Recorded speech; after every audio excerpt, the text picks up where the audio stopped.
Sarap ng ating black chicken soup. Ayan na, diba? Ating mushroom. Ayan. So, yan. Guys, maginis tayo guys ng ano guys, mushroom. Ihalo natin sa manok, chicken soup. Tinatanggal niyo ba to guys? Yung parang, ano to guys? Kalo-kalo. Kalo-kalo guys. Oh, tinatanggal niyo ba to guys? No? Sa atin, sukol. Sukol patawag sa to. Ano na? Wala ka ba nabukad na mushroom? Kaupas. Kaupas tawag sa mga guys. Diba?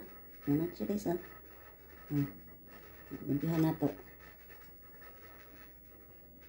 Halo na to sa soup. Chicken soup. Black chicken soup mga guys. So yan na mga guys. Oh. Yan, madami siya guys. Sarap to sa sabaw. Malinis tayo. Guys, tinabad muna natin mga guys para ano yung baka sa ilalim. I-check nyo mga guys. Baka may nakaano dyan sa ilalim. Diba? Mas maigi yung double check nyo guys. Yan diba? Yan.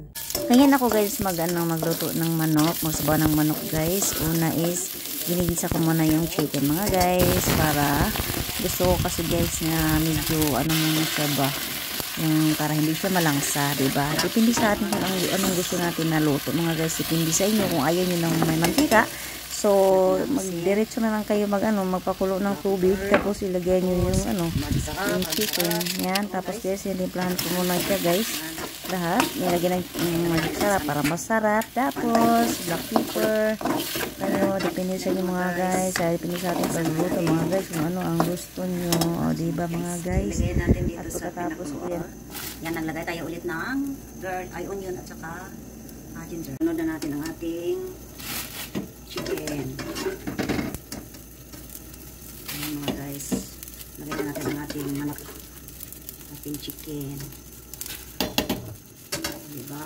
Ang ating chicken soup. Paborito ko ang pakpak. Yan. May pakpak. May florets. Ayan ang ating black chicken soup mga guys. Ayan. Natin ang ating mushroom mga guys. Ayan na ang ating mushroom. Hindi ko na hiniwa. Ayan, buo lang. Ayan, malata lang naman yan. Ayan na. Ayan. Chicken soup. Ayan ang ating soup guys. Chicken soup. Ayan. Black chicken soup guys. Discarding malupit. Nilagay ko yung chokwi. Chokwi is okra guys. Para isaw-saw ko yan sa bagoong. Diba? Mindset ba? Mindset. Para hindi na ako pakulo ng tubig. Diba? Diba? Pilipino tayo guys. Ayan na.